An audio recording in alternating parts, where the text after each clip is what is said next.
हिंदू धर्म के अनुसार सोमवार के दिन भगवान शिव की पूजा की जाती है। जो व्यक्ति सोमवार के दिन की पूजा करते हैं उन्हें मनोवांछित फल अवश्य मिलता है। किसी नगर में एक साहूकार रहता था। उसके घर में धन की कोई कमी नहीं थी, लेकिन उसकी कोई संतान नहीं थी, जिस वजह से वह बेहद दुखी था। पुत्र प्राप्ति के लिए वह भगवान शिव प्रत्येक सोमवार व्रत रखता था और पूरी श्रद्धा के साथ शिवालय में जाकर भगवान शिव और पार्वती जी की पूजा करता था। उसकी भक्ति देखकर मां पार्वती प्रसन्न हो गई और भगवान शिव से उस साहूकार की मनोकामना पूर्ण करने का निवेदन किया।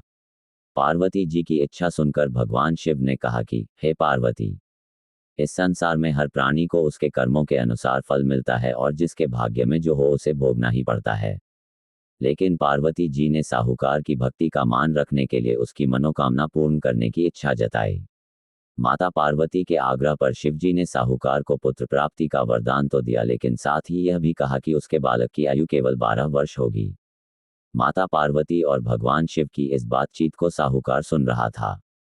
उसे ना तो इस बात की खुशी थी और ना ही गम। वह पहले की भांति शिवजी की पूजा करता रहा। कुछ समय उपरांत साहूकार के घर एक पुत्र का जन्म हुआ। जब वह बालक 11 वर्ष का हुआ तो उसे पढ़ने के लिए काशी भेज दिया गया।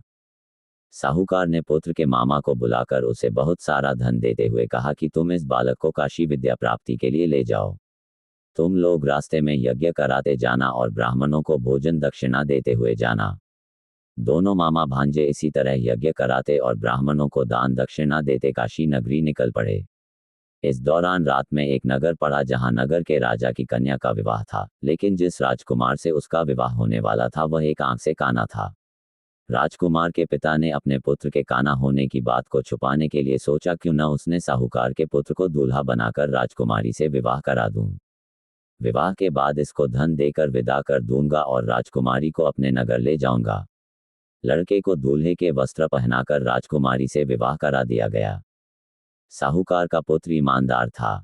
उसे यह बात सही नहीं लगी, इसलिए उसने अवसर पाकर राजकुमारी के दुपट्टे पर लिखा कि तुम्हारा विवाह तो मेरे साथ हुआ है, लेकिन जिस राजकुमार के संग तुम्हें भेजा जाएगा वह एक आंख से काना है।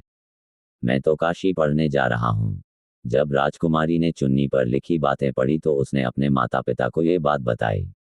राजा ने अपनी पुत्री को विदा नहीं किया, फिर बारात वापस चली गई।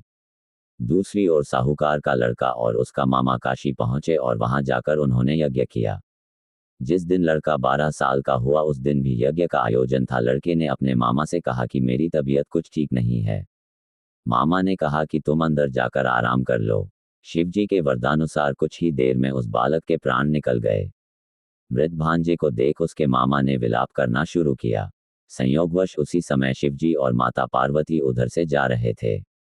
पार्वती माता ने भोलेनाथ से कहा, स्वामी, मुझे इसके रोने के स्वर सहन नहीं हो रहा, आप इस व्यक्ति के कष्ट को अवश्य दूर करें। जब शिवजी मृत बालक के समीप गए तो वह बोले कि यह उसी साहूकार का पुत्र है जिसे मैंने 12 वर्ष की आयु का वरदान दिया था। अब इसकी आयु पूरी हो चुकी है, लेकिन मातृभाव से विभोर माता पार्वती ने कहा कि हे महादेव, आप इस बालक को और आयु देने की कृपा करें, अन्यथा इसके वियोग में इसके माता पिता भी तड़प तड़प कर मर जाएंगे। माता पार्वती के पुनः आग्रह पर भगवान शिव ने उस लड़के को जीवित होने का वरदान दिया। शिवजी की कृपा से वह लड़का जीवित हो गया। शिक्षा पूरी करके लड़का मामा के साथ अपने नगर की ओर वापस चल दिया। दोनों चलते हुए उसी नगर में पहुंचे जहां उसका विवाह हुआ था। उस नगर में भी उन्होंने यज्ञ का आयोजन किया। उस लड़के के ससुर ने उसे पहचान लिया और महल में ले जाकर उसकी खातिरदारी की और अपनी पुत्री को विदा किया। इधर साहूकार और उसकी पत्नी भूखे प्यासे रहकर बेटे की प्रतीक्षा कर रहे थे। उन्होंने प्रण कर रखा था कि यदि उन्हें अपने बेटे की मृत्यु का समाचार मिला तो वह भी प्राण त्याग देंगे, परंतु अपने बेटे के जीवित होने का समाचार पाकर वह बेहद प्रसन्न हुए।